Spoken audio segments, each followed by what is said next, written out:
Today I'm going to show you how to do the Jeny's Surprisingly Stretchy Bind Off. This was originally released in the Knitty 2009 online magazine, and if you would like to see the complete details from the creator, you can go to that issue and read all about it, as well as see a photo tutorial on how to do it. Now, I usually use this particular technique for the tops of socks that require a lot of stretch, as well as the bottom of shawls that again require a lot of stretch. Now, this shawl does not have any points on it, but as you can see, it's a very stretchy bind off. But that's mostly what I use this particular technique for. But today I'm just going to show you on a sample swatch, just so that you can get a general idea on how it works. So here's my sample that I'm going to show you how to do this technique on. I have here a 2x2 ribbing, just because there's a different method for each, for the purls and the knits. So I wanted to be able to show you both. Now, I did not go back and look at the tutorial that was written in the Knitty 2009, fall 2009 issue. However, I have seen several tutorials that show how to do this technique, and I've seen them show that they do a yarn over before the first stitch. However, I find that doing that yarn over before the first stitch is sort of fiddly, so I don't do the yarn over before the first stitch. I just work the first stitch as if it would be worked normally. And in this case, I have a knit stitch first, so I'm going to go ahead and do a knit the first stitch. And then after the knit stitch, I'm going to do a yarn over, but it's not your normal yarn over. Normal yarn overs go from back to front and around the back of the needle. But in this case, for the knit stitch, we're going to do an opposite yarn over, which is going to go from front to back around the front of the needle. And then you're going to knit the next stitch. So now we have a knit stitch, a yarn over, a backwards yarn over, and another knit stitch. And you're just going to take both of those stitches and pull them over. Now, I've also seen where some people take one at a time. I don't think it's very difficult to just take both at the same time, so I just take them both at the same time. Now, the next stitch is a purl stitch, and this you will do a normal type of yarn over, so you're going to come around the back and then bring it back to the front, so you're ready to do the purl stitch. You go ahead and purl that stitch. And again, now we have 3 stitches on the needle here. We have the stitch we just worked, the yarn over, and the previous stitch. And you're just going to pick up the 2 previous stitches, the yarn over and the previous stitch together, and bind them off all at once. And again, we have a purl stitch again here, so we're going to do a yarn over and then purl the stitch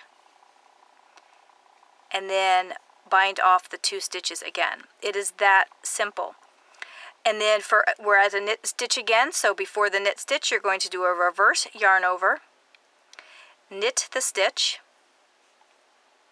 and then pass the 2 stitches, the yarn over and the stitch, over the last work stitch.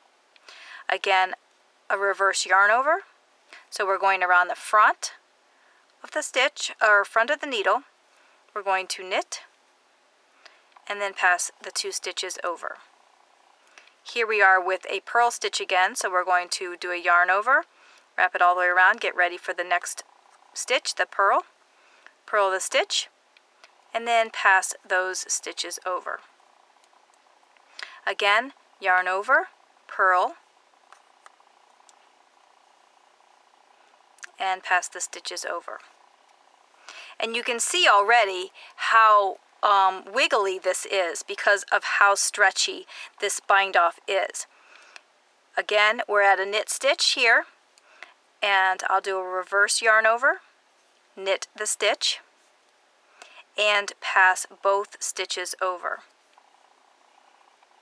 Reverse yarn over and knit the stitch and pass both over, the yarn over and the previous stitch. Here we are with a purl again, so we're going to do a yarn over, purl the stitch, and pass both over. Yarn over, purl, and pass both over. It takes a little bit of getting used to, but once you get the rhythm of it, you'll just automatically know to do a reverse yarn over before the knit stitches and a regular yarn over before the purl stitches. And it doesn't take that much longer to use this bind off than it would to do a normal bind off. Yarn over. And it is really surprisingly stretchy.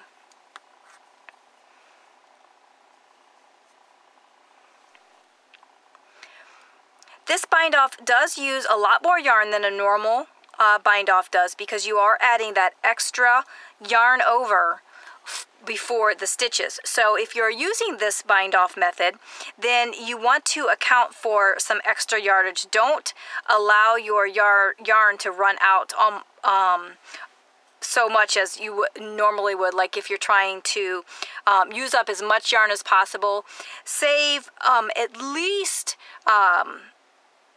6 times the width of your whatever your bind off is in order to do this bind off. Typically when I'm doing a bind off and I'm trying to use as much of the yarn as possible, I make sure that I have at least 3 times the width of my piece that I need to bind off for normal bind off. But this is, again, takes a lot more yarn, so make sure you measure it out. And the way I do that is I lay my piece out and then I lay the yarn 6 times over, so that I know, okay, I need this much yarn in order to have enough to do my bind off.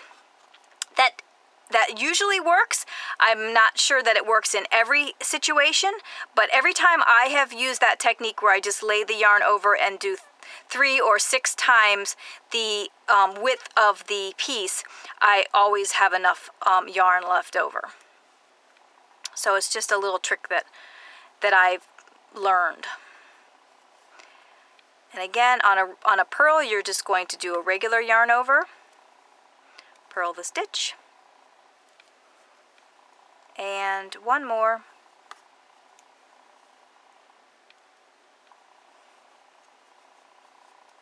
and purl the stitch.